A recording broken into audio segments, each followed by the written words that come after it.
Hey guys, welcome to a new video. Time to check out what Korea is up to in 8.2 and see if they have found anything much better or just kind of pretty weird that actually still works. There'll be a list of champions down below, but let's jump into a quick mention. First thing, good old Nunu. The only surprise for me was that nobody really bans Nunu in Korea right now. He has the highest win rate by a mile. In fact, his most common setup right now is this, played in almost 12% of games and almost a 64% win rate. Seems pretty good. The only kind of different thing here is that his win rate is insane early to mid game. Past 35 minutes for like 4 item level and stuff, he actually falls off quite a lot to a pretty bad win rate. Now anyway, let's take a look at bans. If you want to play a solo carry champion, these are going to be right up there. Korea tends to ban annoyingly strong champions that you can't really deal with, Vlad being the worst one right now. The first champion of the video though is actually going to be Zoe, and she's always had a pretty low win rate, even if we kind of considered her broken, but now she's up to over a 55% win rate in Korea at the moment. Part of that is actually Unsealed Spellbook. We have shifted away from Arcane Comet a little bit, and as you can imagine, Summon Spell cooldown with Zoe is going to be pretty decent with her kit. It's still early patch obviously, but the numbers people are putting up are crazy high at the moment. I think she's been out long enough now, over a month, right, for this to actually kind of mean something as well. Like, people have a better idea of how to play her now and how to play it against her, and she has had quite a few balance updates, even if they haven't really done too much. I think most people go Lich Bane second right now over here, but in Korea they go Liandry's into AP after that most of the time now.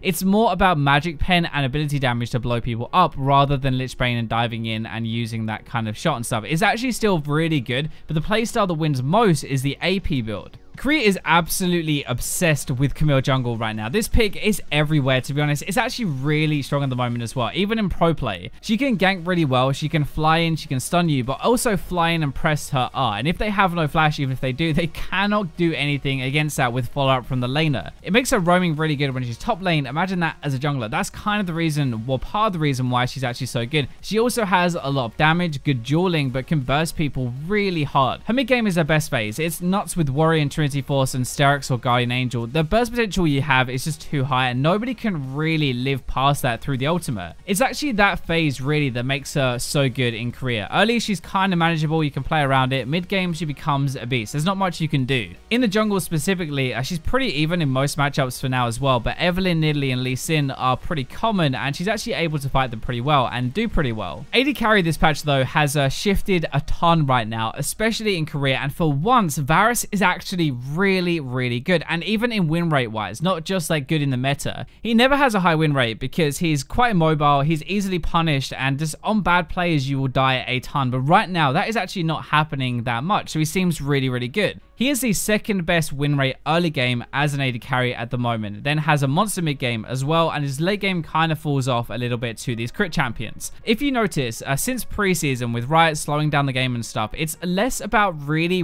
early game now in the lane phase and more about the mid game phase and team fights. This is a shift that we have seen over the past couple of patches. 8.1 started it, now definitely in 8.2, and this is right where Varus fits. Varus is obviously good at that, but like Rage Bait is the ideal item for this as well. Spikes crazy strong at 1, 2, and 3 items, which is mid game, and pumps out way more damage than any other build, even crit builds. You've even got the crowd control with your ultimate to engage and fight more as well. You have stopwatch to kind of cover up some of your immobility and not die at least one time, but honestly, it's mainly Rage Bait that makes him so good. So Braum is the king of supports at the moment. We talked about this a little bit before in a video, I think last week, but he is a monster in lane and team fights, and with his passive. A few months ago and in season 7 he wasn't that great. We didn't have that many fights, we had Ant Sensor and stuff, but now though we want to fight more and we want to skirmish more, both of which the tankiness, the shield blocking, the passive stuns make a massive difference. As we said before, it's also partly AD carry meta. Counters Ezreal, which is the most popular AD in Korea, blocks ultimate with the shield, locks him down with the stun, and he's really good with range stuff like Varus, Kog'maw, Kalista, Tristana. These guys want to fight, they stack his stun, and it's actually a massive advantage in the lane phase. Also remember, Guardian, the Keystone, got a buff this patch. Well, it was a buff for tank users, but no surprise, they also run a lot of Unsealed Spellbook, as everybody does in Korea at the moment. It wasn't like this before, but now he's actually a pretty good counter to Janna and Lulu. You can lock them down, you can fight them, plus other tanks he can brawl as well. It isn't just Zoe who is much better with Unsealed Spellbook. Veigar is the same, abusing Unsealed Spellbook a lot right now. As soon as that Keystone get nerfed, the mid lane meta will change so much, I bet. To be fair, Arcane Comet is also good. It's not just rune stuff that makes him a lot better. It also helps that the game has moved slightly, right? Veigar is actually quite weak early game, but really good mid game. Now mid game means a bit more in the game. We have more fights, it plays to his strengths and makes him win a lot more. He can actually last through lane phase, if that makes sense.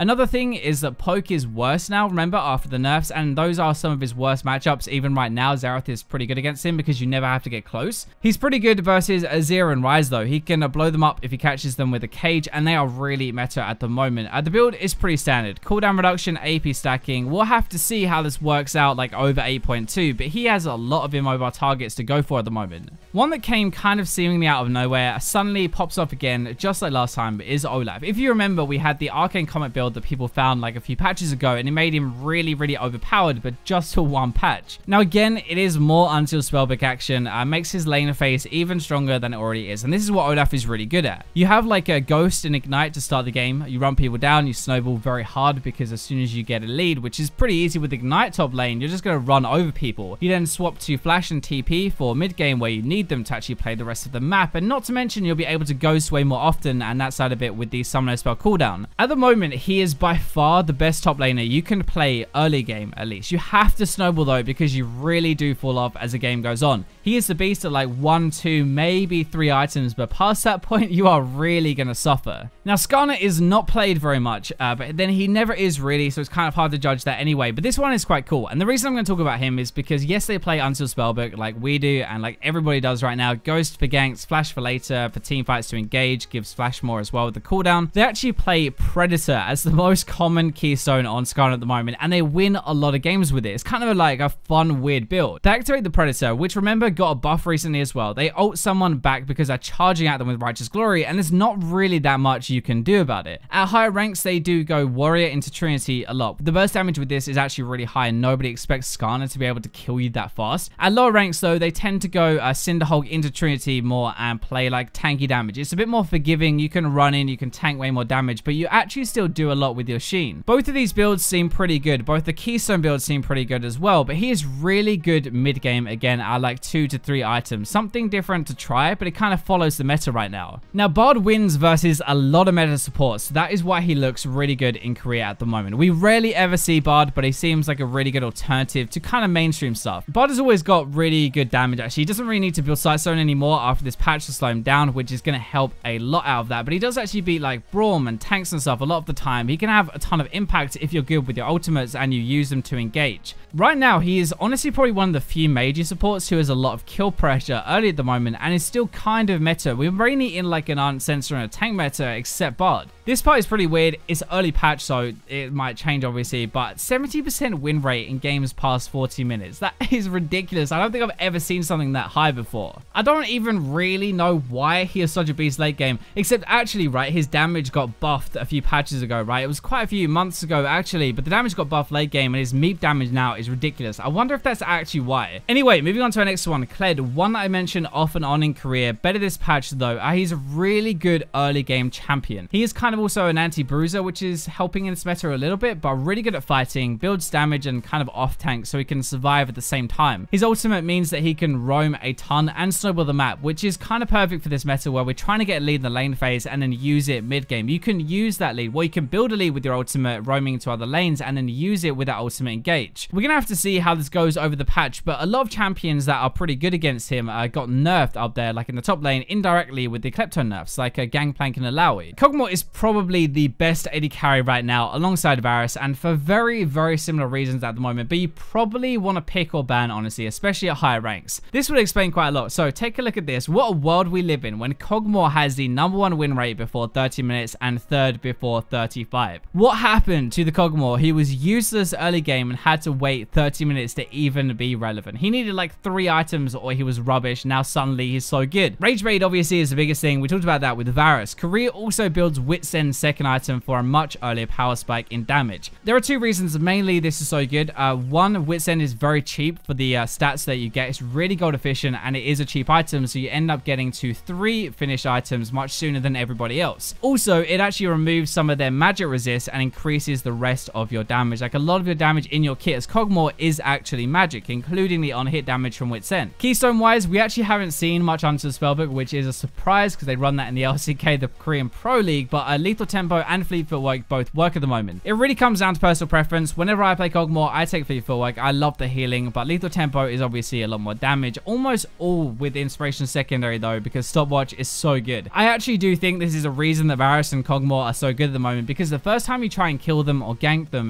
like, you're honestly probably going to survive with your stopwatch, and that gives you a massive advantage. It's also something that if you save for a team fight, you're suddenly going to survive that dive in, and that is like your biggest weakness suddenly covered up with a rune. So there you go, a bunch of picks from Korea that have popped up in 8.2. Thank you for watching the video. Make sure to like the video if you're still here, but for now, I'll leave you with the robots.